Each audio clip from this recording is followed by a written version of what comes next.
Finley the fox cub loved exploring the nearby farm. He'd chase butterflies in the sunflower field and peek at fluffy chicks with their mothers.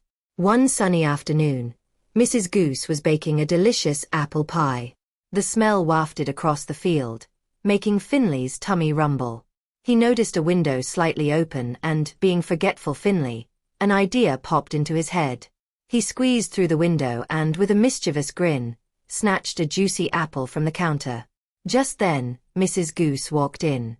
Finley froze, his cheeks bulging with the stolen apple. "Finley," gasped Mrs. Goose.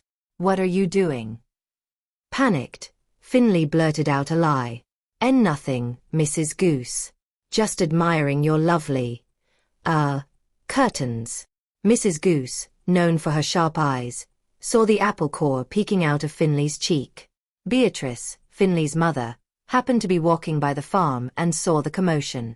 She rushed in and gently explained to Finley that it's always best to tell the truth, even when it's hard. Finley, feeling ashamed, confessed his lie and apologized to Mrs. Goose.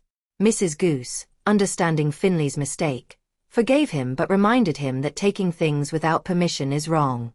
As a lesson, she asked Finley to help her gather more apples for another pie. Together, they picked apples, and Mrs. Goose rewarded Finley with a warm slice of the freshly baked pie. From that day on, Finley tried his best to remember things. He knows that trust, like a delicious apple pie, is something precious that needed to be nurtured with honesty and kindness.